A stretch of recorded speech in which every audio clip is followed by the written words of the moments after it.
பிரியமானவர்களே, பாருங்க,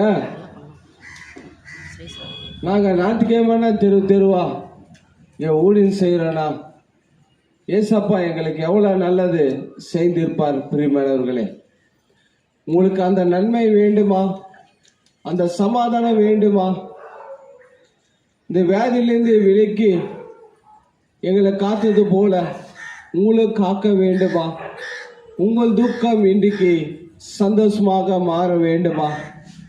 இயேசுவே, என் வாழ்க்கை மாறலையப்பா, என் வாழ்க்கை வேதனையாக தான் இருக்குன்னு சொல்லி நீங்கள் நினைத்திருந்தால் உங்கள் துக்கம் இன்றைக்கு சந்தோஷமாக மாறும். பிரியமானவர்களே, வேதத்தில் ஒரு மனுஷன் இருக்கிறான்.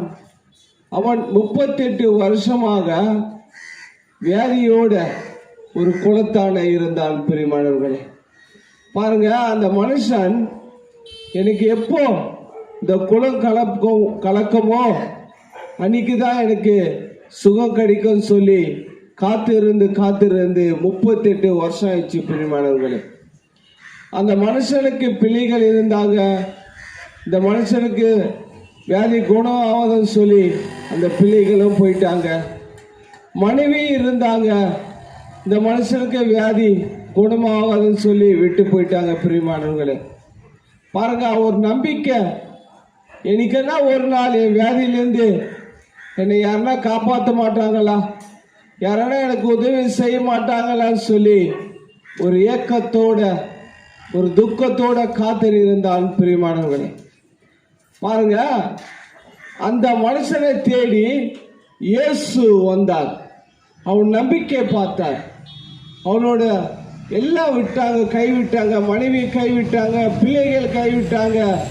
ஆனா யாரனா எனக்கு உதவி செய்வாங்கன்னு சொல்லி ஏக்கத்தோடு இருந்த மனுஷனை இயேசு நோக்கி வந்து, நீ சுகமாக விரும்புகின்றாயா சொல்லும் போது, ஆண்டவரே, இந்த குலம் கலக்கும் போது என்னை தூக்கி போடுறதுக்கு இந்த குலத்தாண்ட உதவி செய்கிற யாருமே இல்லப்பான்னு சொல்லி சொல்லும் போது இயேசு சொல்றார், நீ விசுவாசிக்கிறாயா?